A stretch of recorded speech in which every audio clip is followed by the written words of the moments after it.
Si on t'avait dit en 2024 que le Paris Saint-Germain serait le prochain vainqueur de la Ligue des Champions et qu'Ousmane Dembélé deviendrait un prétendant sérieux pour le Ballon d'Or, aurais-tu trouvé ça réaliste? Question suivante. Si on t'avait dit en 2015 que Leicester serait le prochain champion d'Angleterre avec 10 points d'avance devant des géants européens, aurais-tu trouvé ça réaliste?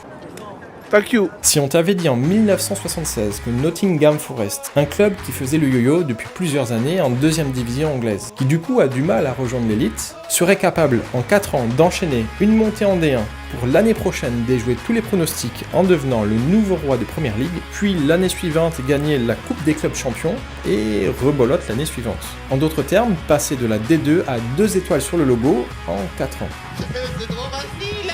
Aurais-tu trouvé ça réaliste? Il y a des chances pour que beaucoup d'entre nous auraient répondu non à ces questions. Et pourtant, tout ceci s'est bien passé. Des surprises comme ça n'arrivent pas tous les ans et chacune d'entre elles ont leur contexte. Mais ça montre que tous les espoirs sont possibles et qu'il ne faut pas se fier au faux départ. Donc, accordons-nous le droit de rêver, même si notre club de cœur est dans une mauvaise période, même si la concurrence est rude et même si personne ne nous attend. Je vous propose que l'on partage en commentaire nos espoirs pour cette saison et ou pour les saisons à venir. Même si ces espoirs sont très ambitieux, l'histoire nous a montré que parfois ce qui n'est pas réaliste, c'est d'avoir des rêves trop petits. Demain sera peut-être le contexte d'une nouvelle surprise. Cristiano Ronaldo, vainqueur de la prochaine Coupe du Monde à 42 ans, envisageable. L'Olympique de Marseille, vainqueur de la Ligue des Champions dans quelques années, possible. Un club de 3ème division vainqueur de la Coupe de France, concevable. Même les équipes qui vont mal arrivent à se frayer un chemin.